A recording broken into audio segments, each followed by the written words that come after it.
Friends, Vishwa அன்பரசியில் இன்னைக்கு ஒரு சூப்பரான எபிசோடு. அன்பரசி அவங்க போட்டியில் கலந்தது பத்மாக்கு தெரிஞ்சிச்சு. தயாதாக்கான குதிச்சுட்டு இருக்காங்க. ஆனா அன்பரசியை வீட்டை விட்டு வெளியே போன்னு சொல்றாங்க. ஆனா விஸ்வா ஒரு பக்காவான ஒரு வார்த்தையை சொல்றாரு. அன்பரசியும் சரி எல்லாருமே அதை கேட்டுட்டு செம்ம ஷாக்கா இருக்காங்க. இதை பத்தி ஃபுல்லா டீட்டெயிலா இந்த வீடியோல பார்க்கலாம் ஃப்ரெண்ட்ஸ். ஜெய் ரொம்ப தொந்தரவு பண்ணிக்கிட்டே இருக்காரு. போய் காஃபி எடுத்துட்டு வான்னு ரொம்ப தொந்தரவு பண்றாரு. மூர்த்தி சொல்றாரு, அம்மா கொஞ்சம் காஃபி தான் அவனுக்கு போட்டு கொடுத்துரு, தொந்தரவு பண்ணிக்கிட்டே இருப்பான் அப்படின்னு சொல்றாங்க. போய் காஃபி எடுத்துட்டு வா போ அப்படின்னு சொல்றாங்க. சே எடுத்துட்டு வா தள்ளு அப்படின்னு சொல்லிட்டு அனன்யாவும் அங்க இருந்து காஃபி போட போயிடுறாங்க. அப்பாடா எப்படியோ தப்பிச்சாச்சு அப்படின்னு நினைச்சிட்டு இருக்கும் போதே பாத்தீங்கன்னா கரெக்டா அங்க பத்மா வர்றாங்க. பத்மா அந்த பேப்பர் எடுத்து படிக்கிறாங்க. போச்சு என்ன பண்றதுன்னு தெரியலையே அப்படின்னு செம்ம டென்ஷன்ல இருக்காங்க அன்பரசி. கரெக்டா அங்க அனன்யா வர்றாங்க. பேப்பர் படிச்சுட்டு இருக்காங்களா பத்மா. அந்த பேப்பர் பேக் சைடு தான் விளையாட்டு செய்திகள்னு போட்டு அன்பரசியோட போட்டோவை போட்டிருக்காங்க. இதை பாக்குறப்ப ஐயோ போச்சு மாட்டிக்குவோன்னு நினைச்சிட்டு இருக்காங்க. அனன்யாவும் வர்றாங்க. காஃபியா ஜெய்க்கு கொடுப்பாங்கன்னு பார்த்தா தள்ளு அப்படின்னு சொல்லிட்டு பத்மா கிட்ட ஆண்டி இந்தாங்க காஃபி அப்படின்னு குடுக்குறாங்க. வாங்கறதுக்குள்ள அப்படியே அந்த பேப்பரை பாக்குறாங்க. பேக் சைடு பேப்பர்ல விளையாட்டு செய்திகள் அப்படின்னு சொல்லி நேஷனல் காம்படிஷன் அப்படின்னு போட்டிருக்கு. ஐயோ போச்சு அனன்யா பாக்குறாளே அப்படின்னு நினைச்சிட்டு இருக்கிறாங்க அன்பரசி. அந்த சமயத்துல ஜெய் ஓய் அப்படின்னு ஒரு சவுண்ட் கொடுக்குறாரு. கொடுத்தோடனே பாத்தீங்கன்னா பதறி பயந்து போய் காஃபி கிளாஸை தூக்கி போட்டோன்னே கரெக்டா அந்த பேப்பர்ல அன்பரசியோட போட்டோ இருக்கு பாத்தீங்களா, அந்த இதுல காஃபி கொட்டிடுது. அன்பரசியோட போட்டோ மறைஞ்சது. டேய் எதுக்குடா இப்படி கத்துன, என்ன அனன்யா இப்படி ஊத்தி வச்சிருக்க காஃபிய பேப்பர்ல, இங்க பாரு என் சேலையெல்லாம் சுட சுட இருக்கிற காஃபி கொட்டிருச்சு, என்னங்க இது அப்படின்னு சொல்லி பத்மா சொல்லிட்டு இருக்காங்க. இதுக்கு தாங்க நான் சொன்னேன் இவனை அப்பவே போ சொல்லி, இவன் தான் கேட்க மாட்டேன்ட்டான் அப்படின்னு சொல்லிக்கிட்டு இருக்காங்க. சொல்லிட்டு பாத்தீங்கன்னா அங்க இருந்து பத்மா போயிடுறாங்க.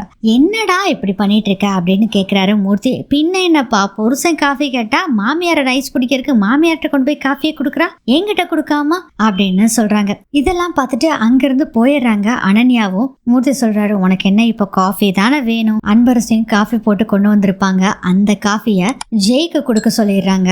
மூர்த்தி அந்த காஃபி வாங்கிடுறாங்க. மூர்த்தி அப்பா சாமி காப்பியே எனக்கு வேண்டாண்டா, நான் கடையில போய் குடிச்சுக்கிறேன் அப்படின்னு சொல்லிட்டு அவரும் அங்கிருந்து கிளம்பிடுறாரு. அதுக்கப்புறம் பாத்தீங்களா எப்படியோ தப்பிச்சாச்சு. முதல்ல அந்த பேப்பரை போய் ஒழிச்சு வைங்க அப்படின்னு சொல்லிட்டு அங்கிருந்து ஜெய் போயிடுறாரு. பேப்பரையும் எடுத்துட்டு அங்கிருந்து அன்பரசியும் போயிடுறாங்க. அதுக்கப்புறம் மாடிக்கு போன அனன்யா ஏதோ ஒன்று தப்பா இருக்கே நேஷனல் வின்னிங் ஆகுதுன்னு போட்டிருந்தாங்க. உடனே என்ன பண்றாங்கன்னா ஃப்ரெண்டுகிட்ட கேட்கலாம் அப்படின்னு சொல்லிட்டு அவங்க ஃப்ரெண்டு கேட்குறாங்க. நேற்று சொன்னது நீ உண்மையாடி, அன்பரசி தான் ஜெயிச்சதா அப்படின்னு நான் தான் 2 கண்ணால பார்த்தேன். ஓ அக்கா தான் ஜெயிச்சா எனக்கு நல்லாவே தெரியும், பாரு நீ டிவியில போய் நியூஸை போட்டு பாரு, திருப்பி அதை தான் போட்டுட்டு இருக்கிறாங்க அப்படின்னு சொல்றாங்க அவங்க ஃப்ரெண்டு. அதுக்குள்ள பார்த்தா பத்மா சாப்பிட்றதுக்காக கூப்பிடுறாங்க. அதை பார்த்து வர ஆண்டின்னு சொல்லிட்டு அன்பரசி இதோட நீ மாட்டினடி அப்படின்னு சொல்லிட்டு வேகமா கீழே இறங்கி வர்றாங்க. டிவியை போட்டுட்டு இருக்காங்க. டிவியில ஸ்ட்ரீம் ஆயிட்டே இருக்கு, அதாவது ஸ்க்ரோல் ஆயிட்டே இருக்கு, வீடியோ வர மாட்டேங்குது. என்னம்மா அனன்யா சாப்பிட வர சொன்னா இப்ப டிவியை போட்டு இருக்க அப்படின்னு சொல்றாங்க பத்மா. வீட்டுல இருக்க எல்லாருமே சாப்பிட்டு இருக்காங்க. கரெக்டா நியூஸ் சேனல்ல போடுறாங்க. போட்டா கரெக்டா நியூஸ்ல நம்ம விளையாட்டு செய்திகள் வருது. அதுல அன்பரசி பத்தி தான் பேசுறாங்க. தேசிய அளவுல நம்ம தமிழ்நாட்டை சேர்ந்த வீராங்கனை வின் பண்ணிருக்காங்க அப்படின்னு சொல்றாங்க. ஐயோ மாட்டிக்கிட்டமே அப்படின்னு அந்த டைனிங் டேபிள்ல பரிமாறிட்டு இருந்த அன்பரசி பார்த்துட்டு முழிச்சுக்கிட்டு இருக்காங்க. கரெக்டா கரண்ட் போயிருது. அச்சோ கரண்ட் போயிடுச்சு, இவளுக்கு நல்ல நேரமா இருக்குதே அப்படின்னு நினைச்சிட்டு இருக்காங்க. அனன்யா கொஞ்ச நேரத்துல கரண்ட் வந்துருது. மாட்டினடி நீ அன்பரசி அப்படின்ட்டு மறுபடியும் டிவி போட்டோன்னே கரெக்டா வின் பண்ணது அன்பரசி தான் அப்படிங்கிற விஷயத்தையும் அவங்க அந்த போட்டியில கலந்துகிட்டது, அதுக்கப்புறம் டிராஃபி வாங்கினது, இது எல்லாத்தையுமே வீடியோல காமிக்கிறாங்க. இதை பத்மாவை பார்த்து பயங்கர ஷாக், பயங்கர கோபம் அடைகிறாங்க. போச்சு மாட்டிக்கிட்டோம் நல்லா அப்படிங்கிற மாதிரி திருத்தன்னு முழிச்சிட்டு இருக்காங்க அன்பரசியும். உடனே பாத்தீங்கன்னா சாப்பிடாம நேரா ஹாலுக்கு கூட்டிட்டு வர்றாங்க. செம்ம கடுப்புல என்ன நடந்துட்டு இருக்குது அப்படின்னு பத்மா கேக்குறாங்க. அன்பரசி என்ன சொல்றதுன்னு தெரியாம அழுதுகிட்டு இருக்காங்க. என்ன இதெல்லாம் அன்பரசி அப்படிங்கிறாங்க. அது என்னென்ன டிராமா பண்ண குளிச்சுட்டு இருந்தேன், அது இதுன்னு சொல்லிக்கிட்டு இருந்த, இனிமேல் ஓட்டப்பந்தயத்துல கலந்துக்க மாட்டேன் அப்படின்னு தானே நீ சொன்ன, இப்ப என்ன இப்படி பண்ணிருக்க சொல்லு. அது உங்களுக்கு சத்தியம் பண்ணி கொடுத்தது எல்லாமே உண்மைதான் அத்தை, இதுல எந்த மாற்றமும் இல்ல. ஆனா நேத்து கிரவுண்டுக்கு போன பின்னாடி தான் இதுதான் என் வாழ்க்கை, இதுதான் என் கனவுன்னு தெரிஞ்சது அத்தை, இதுதான் என் கனவு, இதுதான் என் லட்சியம்னு நல்லாவே தெரிஞ்சது அத்தை அப்படின்னு சொன்னோடனே நிறுத்திட்டி, முதல்ல நான் தான் ஓடக்கூடாதுன்னு சொன்னேன்ல, அதையும் மீறி நீ போயிருக்கேன்னா இதுக்கெல்லாம் என்ன அர்த்தம் அப்படின்னு சொல்லி கண்ணா பின்னான்னு திட்டிட்டு இருக்காங்க பத்மா. எரியிற தீயில எண்ணெயை ஊத்துற மாதிரி நல்லா கொளுத்தி போட்டுக்கிட்டு இருக்காங்க. அனன்யாவும், ஆண்டி நேத்து நான் உங்ககிட்ட எவ்வளவு தடவை சொன்னேன், நான் சொன்னதை யாருமே நம்பல ஆண்டி, பாருங்க உங்களை எப்படி ஏமாத்திருக்கேன்னு, அதுவும் உங்களை போய் ஏமாத்திருக்கா பாருங்க. இது எல்லாத்தையும் கேட்டுட்டு பயங்கர கோவப்படுறாங்க. என்ன முட்டாளாக்கிட்டல நீ அப்படின்னு சொல்லி கண்டத்துல அடிக்க போறாங்க அன்பரசிய பத்மா. டப்புனு வந்து கைய பிடிச்சிடறாரு விஸ்வா. இப்ப அவ என்ன தப்பு செஞ்சுட்டான்னு சொல்லி நீங்க அவளை அடிக்கிறதுக்கு கைய ஓங்குறீங்க, சொல்லுங்கம்மா. கைய விடு விஸ்வா, மா முதல்ல சொல்லுங்க, ஏன் நம்ம குடும்ப மானத்தை வாங்கினது போதாதா அப்படின்னு கேக்குறாங்க பத்மா.